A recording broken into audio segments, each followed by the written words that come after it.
Hello दोस्तों। आज के हमारे मैथ्स के सेशन में हम लोग ऐसे टॉपिक पर चर्चा करने जा रहे हैं जो कि आपके आने वाले एग्ज़ाम के लिए महत्वपूर्ण हो सकता है। अभी रिसेंटली एसआई का नोटिफिकेशन आया हुआ है प्रारंभिक परीक्षा का, कि प्रारंभिक परीक्षा अगले 1 महीने के अंतर्गत होने वाली है। तो उसके अंतर्गत जो भी जो टॉपिक हमारा रहेगा उस टॉपिक पर हम बिल्कुल इस पर चर्चा करेंगे, और ये बिल्कुल उन लोगों के लिए बहुत महत्वपूर्ण हो सकता है। इसलिए इस वीडियो के साथ बने रहिए, इस चैनल को लाइक कीजिए, सब्सक्राइब कीजिए, ठीक है। तो चलिए दोस्तों, आज हम चालू करते हैं दार्शनिक प्रणाली। आज का हमारा जो सेशन रहेगा वो पार्ट 1 है। इस पे हम बिल्कुल जो बेसिक जानकारी है उस पे हम चर्चा करेंगे, और कल का जो वीडियो रहेगा पार्ट 2 उस पे हम इससे रिलेटेड क्वेश्चंस वगैरह भी देखेंगे। तो आज तो हम बेसिक जानकारी इकट्ठा करते हैं कि हमको क्या पढ़ना है और इससे किस तरीके के क्वेश्चन किस तरह से पूछे जाते हैं, तो उस पर हम थोड़ा चर्चा करेंगे। तो सबसे पहले तो आयत के बारे में समझते हैं, आयत क्या होता है। जैसे कि आपने पिछली छोटी कक्षाओं में पढ़ाई होगा कि आयत क्या होता है, फिर भी हम एक बार यहाँ पर देख लेते हैं। आयत किसको बोलते हैं? 4 भुजाओं से घिरी हुई वो आकृति होती है जिसकी आमने सामने की भुजाएं क्या होती है? बराबर होती है। मतलब कि हम एक ये डायग्राम देख पा रहे हैं, तो इस डायग्राम में देखिए इसकी जो चारों भुजा की आकृति है वो उनकी आमने सामने की भुजा, ये और ये भुजा और ये भुजा, दोनों आपस में आमने सामने की भुजा जो है वो बराबर रहती है। ठीक है, हम यहाँ पर चारों भुजा नहीं बोल रहे हैं, ध्यान रखिए। हम बोल रहे हैं आमने सामने की जो भुजा है वो बराबर होती है, ठीक है, आयत में। तो ये हो गया, आयत हो गया। तो आयत में और क्या समझ सकते हैं कि ये जो आयत है जिसमें ए और बी आप देख रहे हो, इसको बोलेंगे लंबाई, जो कि इस डायग्राम में 2 लंबाई यहाँ पर दी होगी और दोनों की वैल्यू जो है वो सेम है, मतलब बराबर है ये दोनों, ठीक है। उसी तरीके से जो आयत का चौड़ाई कौन सा होगा? ये आयत की चौड़ाई होगी जो कि दोनों बराबर होगी, ठीक है। ये हमने देख लिया। इससे हम ये समझ गए आयत कैसा बनता है, और इसकी लंबाई और चौड़ाई को भी हमने देख लिया। ये लंबाई और चौड़ाई क्या होता है? ये मापन की इकाई होती है, लंबाई और चौड़ाई। तो हमने ये सीख लिया कि आयत क्या होता है, आयत कैसे होता है, ये हमने देख भी लिया, ठीक है। अब आयत की कुछ विशेषताएं होती है। आजकल के एग्ज़ाम में आपको थोड़े से घुमाऊ क्वेश्चन पूछे जाते हैं और सब्जेक्टिव टाइप के क्वेश्चन पूछे जाते हैं। हालांकि वो अभी क्या है, ऑब्जेक्टिव ही आपको पूछा जाएगा, लेकिन आपको ऐसे क्वेश्चन पूछ देता है जिससे थोड़ा सा आप जानते तो हैं इस टॉपिक को, लेकिन उससे क्वेश्चन बन नहीं पाते हैं। तो इसलिए थोड़ा सा इसको और हम और आगे चर्चा करते हैं आयत के बारे में। तो आयत की विशेषता क्या होती है, इसको हम थोड़ा देख लेते हैं। आयत की विशेषता मतलब कि क्या, इसकी क्या क्या गुण है, इसको हम चर्चा कर रहे हैं। तो पहली बात तो हमने अभी देखा कि आयत की आमने सामने की भुजा क्या होती है? बराबर होती है। और क्या होती है? समानांतर होती है। ये इसकी एक विशेषता हो सकती है, बिल्कुल हो सकती है। तो इसको याद रखेंगे कि आमने सामने की भुजा बराबर और समानांतर होती है। समानांतर मतलब एक एक दूसरे के समान, ऐसे, ठीक है, समानांतर मतलब। अब और क्या बोल रहा है? दूसरा हम लोग पढ़ते हैं, आयत के विकर्ण बराबर होते हैं। अब ये विकर्ण क्या है? जैसे कि ये आयत है, जैसे ये आयत है, तो इसकी सबसे बड़ी वाली जो रेखा होगी, इस आयत की सबसे बड़ी वाली भुजा जहाँ पर बनाई जा सकती है वो उसकी विकर्ण कहलाती है। तो एक विकर्ण तो ये हो गया, और दूसरा क्या होगा? ये होगा। तो यहाँ पर 2 विकर्ण बनाए जा सकते हैं। तो आयत के जो विकर्ण हैं, ये 2 विकर्ण होंगे आयत के, तो ये दोनों विकर्ण क्या होंगे? बराबर होंगे, ऐसा बोलना चाह रहा है वो, ठीक है। ये इसकी विशेषता है, ठीक है। आपको क्वेश्चन पूछ सकता है, ऑब्जेक्टिव फॉर्म में ही पूछ सकता है कि आयत के विकर्ण बराबर होते हैं, ये आयत की भुजा बराबर होती है, आमने सामने की भुजा, आयत के आमने सामने की भुजा समानांतर होते हैं, और एक गलत क्वेश्चन दे देगा, बोल देगा इस क्वेश्चन में कौन सा गलत है, बताइए। ऐसा क्वेश्चन भी पूछ सकता है, इसलिए ऐसा पढ़ना ज़्यादा ज़रूरी है, ठीक है। इसके बाद देखते हैं, आयत के प्रत्येक आंतरिक कोण का मान 90 डिग्री है। तो मान लो ये आयत है, तो इसके आंतरिक कोण कहाँ पर होंगे? आंतरिक मतलब अंदर, अंदर का कोण कहाँ होगा? ये होगा, ये होगा, ये होगा, ये होगा, यही तो होगा ना अंदर का कोण। ये क्या बोल रहा है? ये कितना होगा? 90 डिग्री होगा। हर आंतरिक कोण का मान 90 डिग्री होगा, ठीक है, ठीक है, ये भी हो गया। इसके बाद और क्या? प्रत्येक बाह्य कोण का मान 90 डिग्री होगा। भाई आंतरिक कोण हमने क्या बोला? अंदर के कोण को बोला। तो बाह्य कोण किसको बोलेंगे? बाहर के कोण को बोलेंगे। यहाँ से जो कोण बनाएगा, यहाँ से जो कोण बनाएगा, तो बाह्य कोण का मान भी कितना होगा? 90 डिग्री। आप जानते ही हैं, ऐसा रेखा है, उस पर कोई लंब डालेंगे तो ये 90 डिग्री अंदर की ओर बना रहा है, तो बाहर की तरफ भी तो 90 डिग्री बना रहा है। यही चीज़ है, ठीक है। ठीक है, ये तो समझ में आ गया। इसके आगे आप थोड़ा सा बढ़ते हैं। देखिए, अब थोड़ा इस आयत से रिलेटेड कुछ सूत्र जो कि डायरेक्टली एग्ज़ाम में पूछे जाते हैं, इसको भी हम थोड़ा चर्चा कर लेते हैं। तो आयत के सूत्र क्या क्या हैं? तो पहला चीज़ तो हमको पूछा जाता है क्षेत्रफल, ठीक है। आयत का क्षेत्रफल पूछा जाता है, परिमाप पूछा जाता है, विकर्ण। तो इसका जो फॉर्मूला होगा, जाहिर सी बात है फॉर्मूला बनेगा इसका कुछ ना कुछ। तो आयत का क्षेत्रफल अगर आपको निकालना है तो याद रखने वाली कुछ बात नहीं है। अगर आप याद रखोगे तो निश्चित रूप से भूलोगे, इसीलिए आपको फॉर्मूला याद नहीं रखना है। आपको क्वेश्चन क्या पूछ रहा है उसके अनुसार से आपको समझना है, ठीक है। तो आयत का क्षेत्रफल बोला है, मान लो कि बात है ये आयत है, ठीक है। अब आयत की लंबाई दी हुई है और ये उसकी आयत की चौड़ाई दी हुई है, ठीक है। तो क्षेत्रफल क्या होता है? क्षेत्रफल मतलब कि ये पूरा एरिया, इसका एरिया कितना होगा। एरिया आप कैसे निकालते हैं? जो लंबाई रहती है गुणित चौड़ाई, इसको गुणा कर देते हैं तो ये उसका क्षेत्रफल कहलाता है। वही चीज़ यहाँ पर भी करनी है। आयत का क्षेत्रफल पूछा है, लंबाई गुणित चौड़ाई। ये क्या आयत का क्षेत्रफल बोल सकते हैं क्या इसको? बिल्कुल बोल सकते हैं। तो वही चीज़ है लंबाई गुणित चौड़ाई, ठीक है। ये क्षेत्रफल हो गया। अच्छा, उसके बाद देखो परिमाप पूछा है, ठीक है। आयत का परिमाप, तो आयत का परिमाप क्या होता है? पहले चीज़ तो परिमाप जानना जरूरी है, परिमाप क्या चीज़ होता है, ठीक है। अब देखो, आयत की भुजाओं के द्वारा ढकी गई जो दूरी होती है उसको परिमाप बोलते हैं। मान लो कि बात है ये आयत है, ठीक है। अब आयत की भुजाओं द्वारा ढकी गई दूरी मतलब कि क्या बोल रहा, मान लो की बात है आप यहाँ पर खड़े हो, ठीक है। यहाँ से चालू किया चलना, फिर यहाँ गया, फिर यहाँ गया, इसको हटाते हैं। अब आपको अच्छे से समझाते हैं। जैसे मान लो आप ये खड़े हो, ठीक है। अब यहाँ से आपने इधर पे चलना चालू किया, फिर आपने इधर पे चला मुड़ के, फिर इधर पे चला, फिर यहाँ पर वापस आ गया। अब बताओ ये एक आयत बना। तो आपने जितनी दूरी तय की ना वही परिमाप कहलाता है। वही चीज़ वो बोलने की कोशिश भी कर रहा है, जो आयत की भुजा द्वारा ढकी गई दूरी ही परिमाप कहलाता है। मतलब ये जो भुजा दिख रहा है ना, ये पूरा परिमाप कहलाएगा यहाँ से यहाँ तक, ठीक है।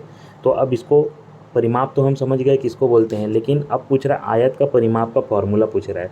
तो हमको क्या करना है भैया, हम जब आयत बनाते हैं तो इसकी आमने सामने की भुजा बराबर होती है। हमने जाने ना अभी कि आमने सामने की भुजा बराबर होती है।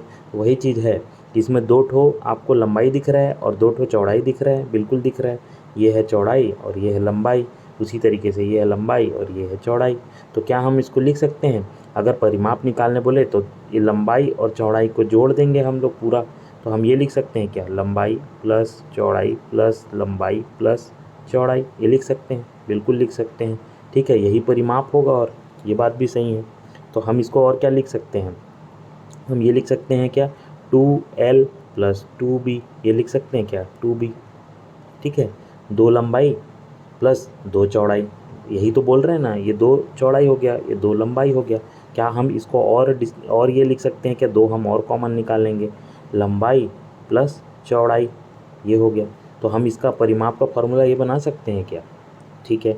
इस बार आपको ऐसा लग रहा होगा कि इतना सारा हम कैसे याद रखेंगे। आप जब इसका प्रैक्टिस कर लोगे, आप जब इसको समझ जाओगे एक बार कि क्षेत्रफल क्या होता है, परिमाप क्या होता है, विकर्ण क्या होता है, इसका फॉर्मूला क्या होगा, तो आपके लिए बहुत ईजी हो जाएगा। और एक ही ट्रिक से हम लोग सारे क्वेश्चंस जो है, सारे तरीके के क्षेत्रफल, सारे तरीके के परिमाप जो है वो ज्ञात कर पाएंगे। तो हम यहाँ पर देखिए, अब एक बार और फिर हम थोड़ा सा देख लेते हैं। जैसे कि ये आयत हो गया, आयत का क्षेत्रफल बोले तो ये पूरा को निकाल लेंगे, तो लंबाई गुणित चौड़ाई हो गया, ठीक है। दोनों का गुणा कर देंगे। अब यहीं परिमाप बोलेगा तो यहाँ से पूरा जो जो भुजा की लंबाई है, तो हम लोग 2 गुणित लंबाई प्लस चौड़ाई, ये हमको हमेशा अब दिमाग में फिट रहेगा। हमको अब ये डिस्क्राइब करने की ज़रूरत नहीं पड़ेगी कैसे कैसे आया, हम देखते ही समझ जाएंगे। यहाँ पर लंबाई 2 ठो है, यहाँ चौड़ाई 2 ठो है, 2 गुणित लंबाई प्लस चौड़ाई, सीधा ही हम याद हो जाएगा हमको ये, ठीक है। तो ये हो गया परिमाप। अब बोलते हैं हम लोग विकर्ण। आयत का विकर्ण क्या है? अगर आपको पूछा जाए आयत का विकर्ण, ठीक है, तो पहला चीज़ तो विकर्ण हम सभी समझे थोड़ी देर पहले, सबसे बड़ी जो लंबाई होती है, खींची जाने वाली सबसे लंबी रेखा आयत की, ठीक है। तो ये मान लो ये आयत है ना। अब ये आयत है, तो अगर मान लो मैंने विकर्ण ऐसा खींचा, ठीक है, तो ये क्या आपको पाइथागोरस प्रमेय यहाँ पर दिख रहा है क्या, जो बचपन में आपने पढ़ा था? ये कर्ण टाइप का दिख रहा है क्या, ये कर्ण, और ये लंब टाइप का दिख रहा है क्या, और ये आधार टाइप का दिख रहा है क्या? तो हम बिल्कुल, अगर विकर्ण हमको चाहिए तो फार्मूला लगा देंगे, क्या फॉर्मूला लगा देंगे, कर्ण का वर्ग इज इक्वल टू लंब का वर्ग धन आधार का वर्ग। यही तो फॉर्मूला पाइथागोरस प्रमेय का। तो यहाँ से हम ये जो स्क्वायर है इसको इस पार ट्रांसफ़र करते हैं तो अंडर रूट बन जाता है ना। तो हम यहाँ पर क्या किए, अंडर रूट कर देंगे उसको। अंडर रूट कर्ण जो था, कर्ण का वर्ग जो था उसको हम लोग इस तरफ ले आएंगे तो ये किस में बदल जाएगा, वर्ग में बदल जाएगा। कर्ण का स्क्वायर था, स्क्वायर को हटाएंगे तो इधर अंडर रूट बन जाएगा। यहाँ क्या था, लंब का स्क्वायर धन आधार का स्क्वायर। यही तो फॉर्मूला है इसका। आप देखिए यहाँ पर यही चीज़ दिख रहा है आपको, है ना। यही चीज़ है, जैसे कि अगर आपको विकर्ण, यही तो कर्ण जो है वही विकर्ण है। विकर्ण is equal to under root लंबाई गुणित चौड़ाई, यही आपका फॉर्मूला है। तो आपको मेरे ख्याल से ये चीज़ समझ में आ गई होगी। आगे बढ़ते हैं, ठीक है। अब देखिए ये हम तीनों चीज़ तो बिल्कुल हमको समझ में आ गई। उसी तरीके से अब देखते हैं अंतर, थोड़ा सा अंतर किस में, वही अंतर हम देखते हैं आयत में, वर्ग में और चतुर्भुज में, इसमें देखते हैं। ये तीनों तो सेम चीज़ हमको लगते हैं सुनने से, वर्ग भी सेम होगा, आयत भी सेम होगा। कुछ लोगों को जिनको पता है वो मेरे ख्याल से सोच भी रहे होंगे कि बहुत छोटा छोटा चीज़ है, लेकिन लोग यहीं पर कंफ्यूज हो जाते हैं। बहुत से लोग कंफ्यूज हो जाते हैं, हो सकता है आप भी कंफ्यूज हो जाते होंगे, ठीक है। तो थोड़ा सा ध्यान से इसमें देखेंगे। तो पहले तो हमने देख लिया ये आयत हो गया, ठीक है। अब यहाँ पर जो आमने सामने की भुजा ये बराबर थी, ठीक है। वर्ग में क्या होता है, इनकी सभी भुजा बराबर होती है, सभी भुजा बराबर होती है। मान लो इस भुजा का वैल्यू जो है ए है तो इसका भी ए है, इसका भी ए है, इसका भी ए है, ये वर्ग होता है, ठीक है। अगर चतुर्भुज की बात करें तो इसकी जो भुजा जैसे देखिए आयत का इसका आंतरिक कोण 90 डिग्री का था, लेकिन चतुर्भुज का आंतरिक कोण का मान 90 डिग्री नहीं होता है, ठीक है। ये याद रखेंगे, आंतरिक कोण का मान 90 डिग्री नहीं होता है। और यहाँ पर सारे का वैल्यू जो है अलग अलग हो सकता है, भुजाओं का वैल्यू जो है वो अलग अलग होता है, सेम नहीं होता है। ये भुजा अलग होती है, ये भुजा का वैल्यू अलग होता है, इस भुजा का वैल्यू जो है वो अलग होता है, सारी भुजाओं का अलग वैल्यू होता है। और साथ ही साथ क्या देखे हमने, जो आंतरिक कोण का मान 90 डिग्री क्या होती है, नहीं होती है, ठीक है। ये चीज़ हमने देख लिया। तो ये हमने एक चतुर्भुज देख लिया, वर्ग देख लिया और आयत देख लिया। इन तीनों में हमने अंतर भी समझ लिया क्या होता है, इसको भी हमने समझ लिया, ठीक है। अब हम थोड़ा वर्ग पे ही और बात करते हैं। तो ऐसा चतुर्भुज होता है जिसकी चारों भुजा समान होती है, अब भी हमने देखा थोड़ी देर पहले, ठीक है। तो ये होती है वर्ग। आगे थोड़ा बढ़ते हैं, ठीक है। इसकी विशेषता पे बात कर लेते हैं। इसकी विशेषता क्या क्या है थोड़ा सा, है ना। विशेषता ये है कि इसकी चारों भुजा जो होती है वो बराबर होती है, वर्ग की चारों भुजा का वैल्यू जो होता है बराबर होता है। और प्रत्येक आंतरिक कोण, जो प्रत्येक कोण बनता है इसके अंदर, जो भी प्रत्येक कोण बन रहा है वो सभी कोण 90 डिग्री के होंगे। 90 डिग्री का कोण जो है वो वर्ग जो है बनाता है, ठीक है, 90 डिग्री कोण। इसके बाद विकर्ण आपस में बराबर होंगे, बिल्कुल ये विकर्ण होता है, ये आपस में क्या होंगे, बराबर होंगे। आयत के भी विकर्ण बराबर होते हैं, ठीक है। तो वर्ग के क्या विकर्ण बराबर होंगे, हाँ बिल्कुल होंगे, ठीक है। और एक दूसरे को लंबवत द्विभाजित करती है, दो भागों में बांटती है। जाहिर सी बात है ये एक दो भागों में इसको बांट रही है, ठीक है, वही चीज़ बोला है। इसके बाद में हम देखते हैं इसके कुछ फॉर्मूला भी होते हैं वर्ग के। तो वर्ग के क्या क्या सूत्र होते हैं उसको देख लेते हैं। वही क्षेत्रफल, परिमाप और विकर्ण वही होता है। तो वर्ग का क्षेत्रफल कैसे निकालेंगे, कोई अलग से फॉर्मूला इसका है नहीं। जो लंबाई है और जो चौड़ाई है इन दोनों का गुणा करते हैं तो क्या आता है, क्षेत्रफल आता है। तो लंबाई गुणित चौड़ाई, इसका भी क्षेत्रफल क्या होगा, यही होगा, लंबाई गुणित चौड़ाई, है ना। अब समझने वाली बात क्या है भाई, ये हमको लंबाई पता है, चौड़ाई पता है, अब हम क्षेत्रफल निकाल लेंगे लंबाई गुणित चौड़ाई बोल के। लेकिन वर्ग में समझने वाली बात क्या है, इसकी सभी भुजा तो समान है। इसकी सभी भुजा की वैल्यू कितनी है, मान लो इसकी सभी भुजा की वैल्यू ए है, तो सभी भुजा का वैल्यू क्या है, ए ही रहेगा, है ना। सभी भुजा समान है, तो हम क्या इसको ये लिख सकते हैं क्या, ए गुणित ए, और क्या इसको ये लिख सकते हैं क्या, ए का स्क्वायर। तो हम ये बोल सकते हैं क्या, जो वर्ग का क्षेत्रफल होता है वो ए का स्क्वायर होता है या भुजा का स्क्वायर होता है, ये बोल सकते हैं, बिल्कुल बोल सकते हैं। वही चीज़ यहाँ पर लिखा हुआ है, जो वर्ग का क्षेत्रफल क्या होता है, भुजा का स्क्वायर होता है, ठीक है। अब वर्ग का परिमाप क्या होता है, तो परिमाप हम जानते हैं कि पूरा जो भुजा द्वारा ढकी गई जो स्थान है, ठीक है, उसको हम लोग परिमाप बोलते हैं, ठीक है।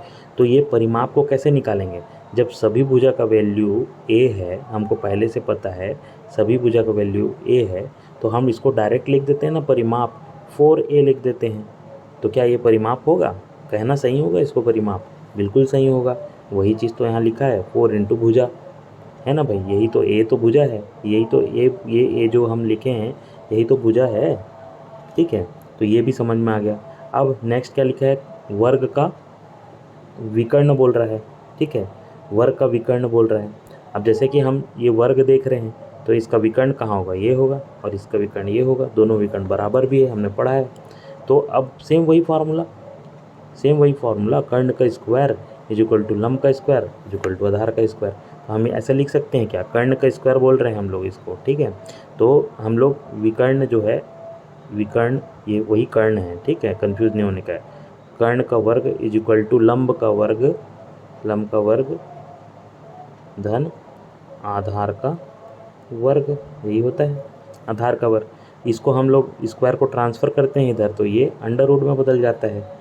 तो इसको क्या हम लोग ये लिख सकते हैं क्या, इसको हम लोग लंबाई कितनी दी हुई है, इसकी लंबाई तो a है भाई, हमने अब भी पढ़ा है a, सभी की लंबाई समान है, तो इसको लिख दिया a का स्क्वायर, प्लस आधार भी a ही है, इसकी तो सभी भुजा समान है, तो a का स्क्वायर इसको भी लिख दिया। तो इसको हम लोग क्या लिख सकते हैं, इसको अंडर रूट 2a लिख सकते हैं क्या, a square, under root 2a square इधर पे लिख रहा हूँ, देखिए, ठीक है। अब देखिए इसको हम लोग ऐसा लिख सकते हैं कि अंडर रूट 2a स्क्वायर, ऐसा लिख सकते हैं क्या, बिल्कुल लिख सकते हैं। तो अब क्या मैं इसको ये लिख सकता हूँ क्या, ये स्क्वायर है तो ये स्क्वायर से ये अंडर रूट काट दूंगा, और 2 को हम लोग अंडर रूट में ही लिखेंगे, तो 2a ऐसा लिख सकता हूँ क्या, 2a ऐसा लिख सकता हूँ क्या, बिल्कुल लिख सकता हूँ, वही चीज़ तो लिखा है यहाँ पर, देखिए अंडर रूट 2a, हमारा अंडर रूट 2a आया था, याद रखिए, है ना। अब देखिए यहाँ पर वही चीज़ लिखा है क्या, बिल्कुल वही लिखा है, अंडर रूट 2a। तो परिमाप भी देख लिया, विकर्ण भी देख लिया, क्षेत्रफल भी देख लिया, तीनों चीज़ समझ लिया हमने। नेक्स्ट आगे बढ़ते हैं। अब देखिए इसके बाद आयतन समझते हैं। अभी तक देखिए क्या है, हमने वर्ग देख लिया, है ना, सेम उसी तरीके से आयतन भी समझते हैं। तो आयतन का मतलब क्या होता है, जो भी आकृति आपको दिया गया है ना, तो त्रिविमीय आकृति मतलब 3D, ठीक है। तो अगर कोई भी 3D आकृति में बनाऊँ, मान लो की बात है ये शंकु है, ठीक है, जैसे कि हम लोग वो शंकु आपने जानते होंगे कि जो टोपी रहता है ना, जोकर वाली टोपी, उसी तरीके का ये मान लो शंकु है। तो इसको हम लोग 3D में इमेजिन करेंगे तो कैसे दिखेगा, ये 3D में यहाँ पर ऐसे अंदर में क्या दिखेगा, गैप दिखेगा 3D में। तो इस शंकु द्वारा कितना जगह घेरा गया, मान लो इसमें मैं पानी डालूंगा, पानी भर दूंगा इस शंकु में, तो पानी कितना जगह घेरा, वो उसका आयतन कहलाता है। मान लो बात है एक बेलन की बात करूँ मैं, मान लो जैसे कि मान लो की बात है एक बेलन की बात करूँ, ये मान लो एक बेलन है, ठीक है, ये एक बेलन हुआ, ऐसा होता है बेलन, ठीक है। अब इसमें मैं मान लो पानी भर दिया, ये पूरा पानी से भर दिया, तो ये पानी जो है जितना जगह घेरा है वो उसका आयतन कहलाएगा, ठीक है, समझ पा रहे हैं। तो ये आयतन कहलाता है, ठीक है। अब आयतन में हम लोग 2-3 चीज़ को थोड़ा सा ध्यान देते हैं, जो कि एग्ज़ाम में आपको बिल्कुल ना पूछे जाते हैं और जनरली हम लोग कंफ्यूज हो जाते हैं, इसीलिए थोड़ा सा इसको ध्यान से देखने का है, ठीक है। एक तो पृष्ठीय क्षेत्रफल को देखना है हमको, और दूसरा देखना है आयतन। अब ये दोनों होता क्या चीज़ है, पहले तो ये समझते हैं। पृष्ठीय क्षेत्रफल की बात करूँ मैं, तो मान लो की बात है ये एक डब्बा है, ठीक है। अब ये एक डब्बा है, तो ये डब्बा को अब जब 3D इमेजिन करोगे तो कैसे दिखेगा, ऐसे दिखेगा क्या, ऐसे ही दिखेगा ना, 3D इमेजिन करेंगे तो ऐसे ही दिखेगा, ऐसे ही दिखेगा मेरे ख्याल से, है ना, ये ऐसे दिखेगा। तो अगर आपको इसका पृष्ठ को बताओ, पृष्ठ क्या है, कितने पृष्ठ हैं, ऐसे बोलूँ, फलक जिसको हम लोग बोलते हैं, कितने पृष्ठ हैं ऐसे बोलूँ, आप क्या करोगे, पहले गिनना चालू करोगे, ये भैया एक पृष्ठ हो गया, ये भैया दूसरा पृष्ठ हो गया, ये हो गया हमारा तीसरा पृष्ठ, ऐसे करके आप सभी पृष्ठ को गिनोगे, है ना। तो वो सभी जो पृष्ठ होंगे, तो इस जैसे आपने वो खेला होगा ना, क्या बोलते हैं, डाइस, जो सांप सीढ़ी का जो डाइस होता है, उस डाइस में कितने पृष्ठ होते हैं, तो आप बोलते हो 6 पृष्ठ, कैसे गिने 6 पृष्ठ, पहला इसको गिना, फिर दूसरा ये गिना, फिर तीसरा ये गिना, फिर ये पीछे चौथा गिना, फिर पांचवा गिना, फिर इधर नीचे को छठवा गिना, ऐसे गिनते हैं। तो कुल मिला के इसमें कितने पृष्ठ हुए? 6 पृष्ठ हुए। वही चीज़ मैं बोलना चाह रहा हूँ, ठीक है। अब देखिए थोड़ा और समझते हैं इसको। अब जैसे कि पृष्ठीय क्षेत्रफल, पृष्ठ मतलब समझ गया, पृष्ठ मतलब पृष्ठीय क्षेत्रफल मतलब पृष्ठ का क्षेत्रफल हमको पूछ रहा है। दूसरा चीज़ क्या पूछ रहा है? संपूर्ण पृष्ठीय क्षेत्रफल पूछ रहा है। अब इसका क्या मतलब होता है? संपूर्ण पृष्ठीय क्षेत्रफल का मतलब होता है कि जैसे ये डाइस था, है ना, ये जो डाइस जो हम बात कर रहे थे, इसका संपूर्ण पृष्ठीय क्षेत्रफल बोलेगा तो उसमें आपको ये ऊपर का और ये नीचे का, ये दोनों को छोड़ देना है। और बाकी जो बच गया मतलब आजू बाजू की तरफ का जितना भी बच गया, कितने बचेंगे? 4 ही बचेंगे। 1 2 3 4, यही 4 तो बचेगा।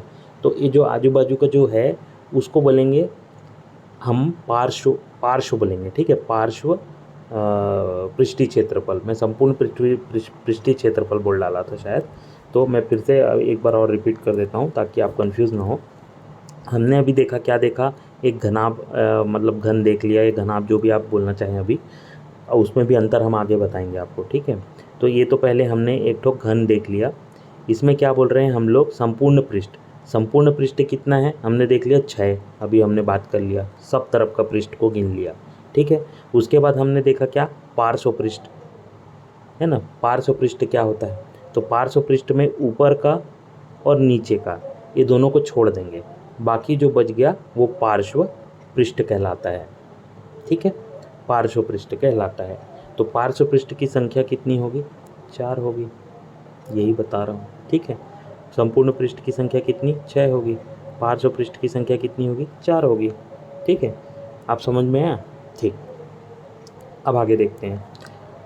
ये तो हमने समझ लिया कि पृष्ठीय क्षेत्रफल किसको बोलते हैं, पार्श्व पृष्ठ किसको बोलते हैं, और आयतन तो हमने समझ ही लिया है, जितना जगह घेरता है वो उसका आयतन कहलाता है, ठीक है।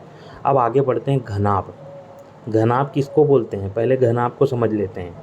इसकी सभी भुजा समान नहीं होती है, इसमें लंबाई, चौड़ाई और ऊंचाई जो होती है अलग अलग दी होती है। ये होता है लंबाई, जैसे कि हम जानते हैं, ये हो गया लंबाई। चौड़ाई क्या हुआ? ये बिल्कुल ये चौड़ाई हो गई, जैसे कि हमने अभी तक देखा है। अब हम हाइट भी देख रहे हैं, इसकी हाइट कितनी है, तो इस हाइट की भी वैल्यू हमको दी होती है, ठीक है। तो लंबाई, चौड़ाई और हाइट ये तीनों जो दिया रहता है इस तरीके से होता है घनाभ। अलग अलग होता है, ये सेम नहीं होता है, ठीक है। इसका वैल्यू अलग अलग होता है। ये हो गया घनाभ, ठीक है। पहला चीज़ समझ गया घनाभ क्या होता है। अब घनाभ का अगर आपको संपूर्ण पृष्ठीय क्षेत्रफल बोला जाए तो पहला चीज़ तो पृष्ठ कितना है? 6 पृष्ठ होता है, ये हमने देख लिया। पार्श्व पृष्ठ 4 होते हैं, ये भी देख लिया। तो संपूर्ण पृष्ठ बोले तो संपूर्ण पृष्ठ का निकालना है ना। संपूर्ण पृष्ठ का निकालना है, तो हम कैसे निकालेंगे? पहला तो हम ये देख लिए, इस पृष्ठ, एक पृष्ठ की बात करते हैं, ठीक है। एक पृष्ठ की बात करते हैं, तो एक पृष्ठ में बात करते हैं तो लंबाई है और ये हाइट है, एक पृष्ठ हो गया। अगर इस पृष्ठ की बात करें, ये वाले पृष्ठ की, तो इसमें क्या है? चौड़ाई है और ऊंचाई है, यही दो चीज़ है। अगर मैं इस पृष्ठ की बात करूं, ये वाले ऊपर वाले पृष्ठ की, तो इसमें क्या है? लंबाई है और चौड़ाई है। मतलब कुल मिला के अगर मैं देख रहा हूँ तो लंबाई, चौड़ाई, चौड़ाई, ऊंचाई, ऊंचाई और लंबाई, ये तीनों का मिक्सअप है। एक एक के बाद एक गुना करें हम लोग, ठीक है। और एक चीज़ और ध्यान रखते हैं कि अगर यहाँ पर लंबाई, एक पृष्ठ जो है, ऐसी ही सिमिलर पृष्ठ पीछे साइड भी होगा सभी के। जैसे इसकी बात करें तो इसके पीछे होगा, इसकी बात करें तो इसके पीछे होगा, अगर मान लो नीचे की बात करें तो ऊपर में होगा, यही होगा। मतलब कहने का मतलब ये है कि अगर हम लोग इसको इस तरीके से लिखें तो ये गलत नहीं होगा। इस टाइप से, ये देखिए, इस टाइप से अगर लिखें तो ये गलत नहीं होगा। इसने क्या लिखा है?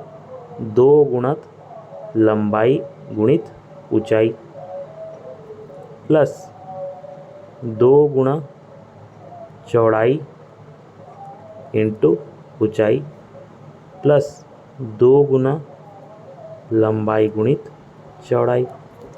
अब कुछ लोगों के मन में यह आ रहा होगा कि 2 क्यों गुणा किया। मैंने अभी बताया कि अगर सामने एक पृष्ठ है तो जस्ट उसके पीछे साइड भी उसके एक पृष्ठ है। अगर हम इस पृष्ठ की बात करें तो इस साइड एक पृष्ठ है उसका, ठीक है। अगर ऊपर साइड की बात करें तो नीचे साइड एक पृष्ठ है, इसीलिए हमने सभी के आगे 2-2 का गुणा किया है। और वही तो लिखा है, लंबाई गुणित ऊंचाई और चौड़ाई गुणित ऊंचाई, लंबाई गुणित चौड़ाई, यही चीज़ तो लिखा है। ठीक है, तो अब समझ में आ गया, यहाँ तक तो समझ में आ गया। संपूर्ण पृष्ठ का क्षेत्रफल हमको समझ में आ गया, इतना होता है। और इसी चीज़ को आप ना सरल करके लिख लो भाई, 2 कॉमन निकाल लो। 2 कॉमन निकालने के बाद हमको दिख रहा है कि ये वाला फार्मूला जो है वो निकल के आता है, तो यही तो इसका फार्मूला है, यही तो आपको याद रखना है। और याद नहीं रख के अगर आप इस तरीके से बनाएंगे तो आपको ज़्यादा अच्छा याद रहेगा, बहुत दिनों तक याद रहेगा, और एग्ज़ाम में भी गलती होने की संभावना जो है वो कम हो जाएगी। ठीक है, उसी तरीके से पार्श्व में तो हमने समझा अभी कि पार्श्व में ऊपर और नीचे को छोड़ देने का है ना। अब यहाँ पर हम मान लो की बात है, ये हमारा घनाभ है और इस घनाभ में हम ऊपर को छोड़ देंगे और किसको छोड़ देंगे, नीचे को छोड़ देंगे।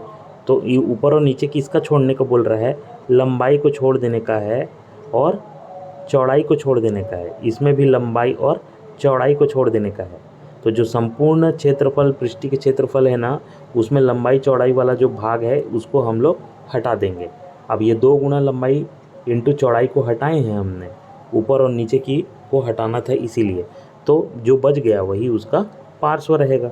ये देखो यहाँ पर इतना बच गया है, यही इसका फॉर्मूला भी है, देख पा रहे होगे कितना आसान है ये। ठीक है, ये घनाभ हो गया। आगे बढ़ते हैं, इसी तरीके से घन के बारे में बात कर लेते हैं। जैसे हमने घनाभ का हमने देखा ना, उसी तरीके से घन भी है, लेकिन इसमें क्या है, इसकी सभी भुजाएं जो होती है वो बराबर होती है, समझे। सभी भुजा मतलब ये तीनों चारों जो भुजाएं हैं वो क्या होगी, बराबर होगी सभी तरफ की। ये सभी भुजाएं जो है वो बराबर होगी घन की, ये घन कहलाता है। ठीक है, घन की सभी भुजाएं क्या है, बराबर है, याद रखने का है। ठीक है, अब समझने वाली बात कहाँ पर है, संपूर्ण पृष्ठीय क्षेत्रफल बोल रहा है। तो हमने अभी समझा है संपूर्ण पृष्ठीय क्षेत्रफल किसको बोलता है, जो सभी तरफ का जो पृष्ठ है उसको मिला करके बनाते हैं।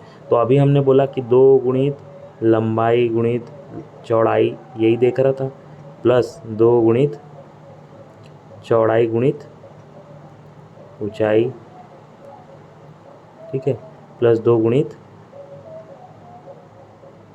लंबाई गुणित ऊंचाई, यही है संपूर्ण पृष्ठ का क्षेत्रफल। अब भैया यहाँ पर लंबाई चौड़ाई और ऊंचाई जो हम लोग बात कर रहे हो तो सेम है, सभी का वैल्यू a है। तो ए स्क्वायर आ जाएगा क्या इसकी जगह पे, हाँ बिल्कुल आ जाएगा। तो हम लोग इसमें से 2 कॉमन निकाल लेंगे और इसको ऐसा लिख सकते हैं क्या, ए स्क्वायर प्लस ए स्क्वायर, हाँ बिल्कुल लिख सकते हैं। उसको और डिस्क्राइब करेंगे तो 2 इंटू 3 ए स्क्वायर लिख सकते हैं क्या, अरे यार एक मिनट ना, इसको हम लोग ऐसा लिख सकते हैं क्या, इसको देखिए, इसको हम लोग ये लिख सकते हैं, बिल्कुल लिख सकते हैं।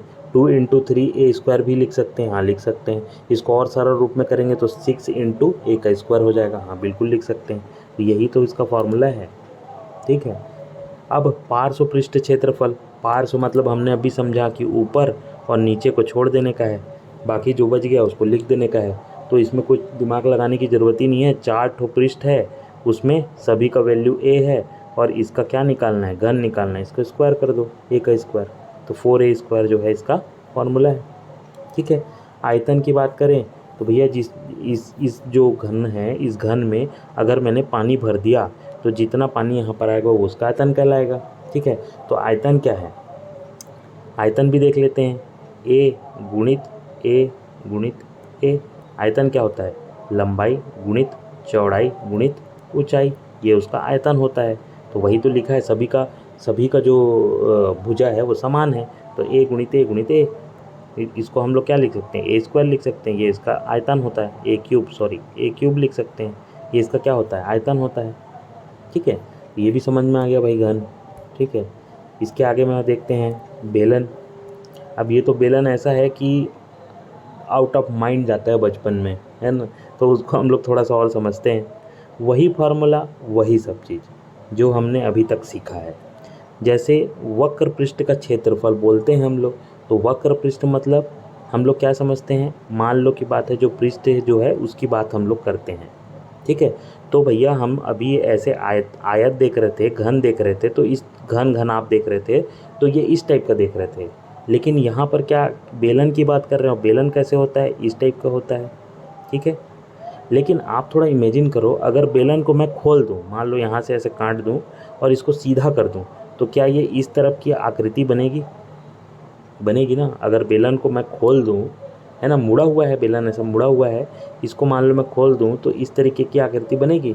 और आयत का जो है हम सब जानते हैं, इसका क्षेत्रफल कैसे होता है, इसका जो आयतन कितना होता है, संपूर्ण पृष्ठ का क्षेत्रफल कितना होता है, वक्र पृष्ठ का कितना होता है, ये हम बिल्कुल जानते हैं। तो वही चीज़ को हम लोग यहाँ अप्लाई करेंगे बेलन पे। अब कैसे अप्लाई करेंगे इसको समझते हैं।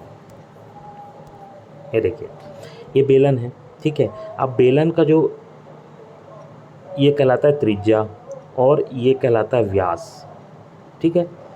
और ये जो आपको एच दिख रहा है ये है हाइट, ऊंचाई, ठीक है।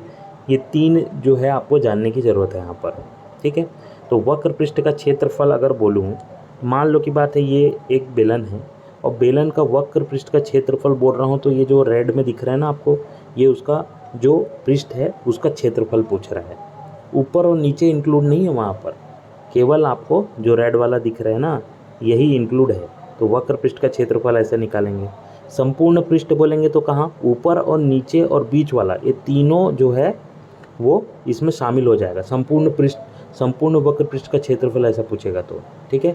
और आयतन पूछेगा तो इस बेलन में जो है जितना पानी भरेंगे और वो जितना जगह घेरेगा वो उसका आयतन कहलाएगा। ये चीज़ें समझ में आ गई तीनों, ठीक है। एक और चीज़ समझिए, अगर एक वृत्त दिया है आपको, तो वृत्त का क्षेत्रफल अगर पूछे तो याद रखना है वृत्त का क्षेत्रफल पाई आर स्क्वायर होता है, ठीक है। क्योंकि यहाँ पर वृत्त की भी बात कर रहे हैं हम लोग। ये देखो ऊपर में ऐसे वृत्त है छोटा छोटा, है ना, तो यहाँ पर तो आएगा ही। तो वृत्त का क्षेत्रफल हमको याद रखना है, एक ही चीज़ याद रखना है, पाई आर स्क्वायर, ये जो होता है वृत्त का क्षेत्रफल होता है। बाकी चीज़ को हम समझ समझ के याद करेंगे। अब आगे बढ़ते हैं, वक्र पृष्ठ का क्षेत्रफल। तो भाई वक्र पृष्ठ का क्षेत्रफल कैसे निकालते थे हम लोग, इस आयतन का कैसे निकालते थे, इसका हम लोग क्षेत्रफल निकालते थे, ये लंबाई और चौड़ाई जो रहता था उसको गुणा कर देते थे। तो वैसे ही कर दो ना, अगर हम लोग इसको बेलन को खोलेंगे तो ऐसे ही बनेगा। तो ये जो लंबाई रहेगा, ये वृत्त की त्रिज्या, वृत्त की परिधि होगी, वृत्त की परिधि कहलाएगी ये, ठीक है। वृत्त की परिधि मतलब पूरा आकार से ऐसे जो घेरा होगा वो होगा, है ना। जैसे कि ये बेलन है और बेलन को खोलेंगे तो ये वृत्त की परिधि पूरा कहलाता है ना, तो वही ये वृत्त की परिधि होगी।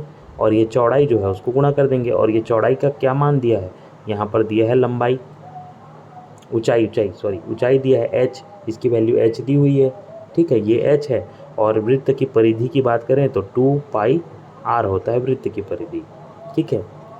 तो हमने यहाँ पर क्या सीखा, हमने यहाँ पर सीखा कि पहला चीज़ तो बेलन है, बेलन में हम लोग त्रिज्या को याद रखेंगे, उसके बाद हम लोग व्यास को याद रखेंगे, ठीक है। व्यास के बाद में हम लोग क्या याद रखेंगे, व्यास के बाद में हम लोग याद रखेंगे हाइट को याद रखेंगे। ये चीज़ हमने सीखा।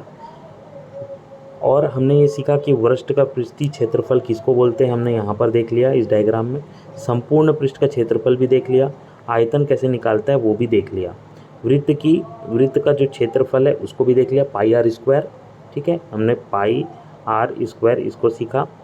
इसके बाद हमने सीखा वृत्त की परिधि भी सीख लिया, 2 पाई आर होता है, ये वृत्त की परिधि होती है। यहाँ तक हमने सीख लिया। अब देखने वाली बात यह है कि पृष्ठीय क्षेत्रफल हमने यहाँ पर क्या किया, लंबाई गुणित चौड़ाई जैसे निकालते थे ना, तो 2 पाई आर ये हो गया वृत्त की परिधि, इनटू उसकी चौड़ाई कितनी है, h दी हुई है, यही तो उसका वृत्त का क्षेत्रफल है, पृष्ठीय क्षेत्रफल। ये तो समझ में आ गया। इसके बाद में देखते हैं संपूर्ण पृष्ठ का क्षेत्रफल। तो इसको कैसे करेंगे, तो जितना तुम्हारा वक्री क्षेत्रफल निकाला है, जितना तुम्हारा पृष्ठीय वक्र पृष्ठ का क्षेत्रफल निकाला है, उसमें तुम ये ऊपर का जो गोल दिख रहा है आपको, वृत्त दिख रहा है, उसका क्षेत्रफल को और जोड़ दो।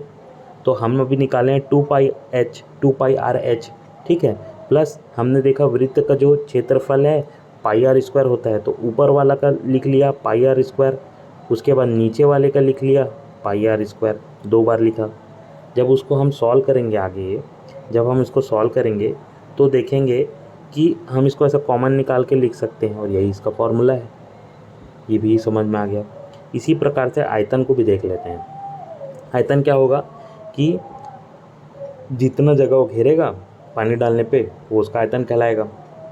तो क्या हम इसको ऐसा बोल सकते हैं क्या, आधार जो है उसका क्षेत्रफल, ये जो आधार है उसका क्षेत्रफल गुणित उसका ऊंचाई, यही तो हम शुरू से करते आ रहे हैं, लंबाई गुणित चौड़ाई गुणित ऊंचाई, यही करते हैं, सेम उसी तरीके से कर रहे हैं। तो इसका जो आधार है उसका क्षेत्रफल और इसकी ऊंचाई, हाइट दिया है h, और आधार का क्षेत्रफल हमने अब भी निकाले हैं, ये वृत्त का क्षेत्रफल कितना होता है, पाई आर स्क्वायर होता है, और हाइट कितनी है, h होता है। तो कुल मिला के पाई आर स्क्वायर h होगा। ठीक है, तो ये मेरे ख्याल से आपने यहाँ तक तो सीख ही लिया होगा, आपको अच्छे से समझ में भी आया होगा। आशा करता हूँ बिल्कुल आपसे क्वेश्चन अब छूटेंगे नहीं इस पोर्शन से जो भी आएगा। अभी हम अपने नेक्स्ट जो क्लास होगा उसमें हम देखेंगे कि क्वेश्चंस इससे कैसे आते हैं। इसको समझने के लिए हम और भी इसके क्वेश्चन बना करके इसको समझेंगे, और इसके जो मात्रक हैं, जो इकाई हैं, इस पे भी हम कल चर्चा करेंगे। तो आज के लिए धन्यवाद।